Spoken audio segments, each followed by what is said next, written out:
Teka, idlip muna tayo saglit. Wala pa kasing booking eh. Uy, Pogi. Bakit? Pogi ka ba?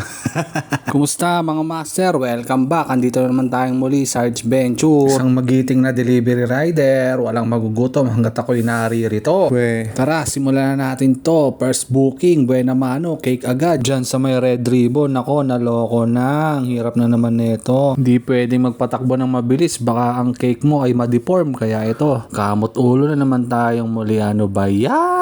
Na naman talaga naman. Pero kaya yan. Tiwala lang. At ito na nga, na-deliver naman natin ng maayos kahit papaano yung cake kay customer. At mukhang masaya naman si customer. Nakakuha din pala tayo agad ng booking after, no? And guess what? Kung ano na naman ang nating nakuha, walang iba kundi cake na naman. Ano ba yan? Mukhang marami atang nagse-celebrate ng birthday ngayong araw na to ah. At ito na nga, nandito na tayo kay customer at medyo mahihayin pa si mami. Nakakatuwa yung mga bata dito kasi hindi nahihilig sa cellphone, no? Tingnan nyo naman, naglalaro ng piko. Ayun na nga at nakakuha rin tayo agad ng booking, no? Tara, pick upin na natin yan dyan sa may SM Bikutan. And guess what? Cake na naman. Anak ng tinapay naman talaga. Mapapakanta na naman tayo ng dahan-dahan lang.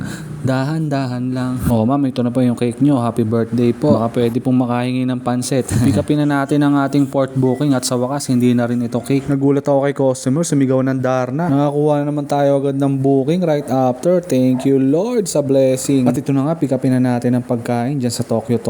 At biglang napaisip na naman ako at namomroblema kung paano ba ako yayaman kahit isang delivery rider lamang. Di ko alam kung paano mag-uumpisa. At ito na nga, dineliver natin kay madam yung kanyang pagkain. And salamat sa 40 pesos na tip. God bless po madam. Pick upin na natin yung ating pang-anim na booking dyan sa may Jollibee. At na-deliver din natin agad dyan kay madam yung kanyang Jollibee. Tara, rekta na tayo para sa ating pampitong booking, no? Walang iba kundi cake na naman. Puro cake na lang lagi ang nadi-deliver ko. Mukhang may magandang mangyayari sa akin ngayong araw na ito ah.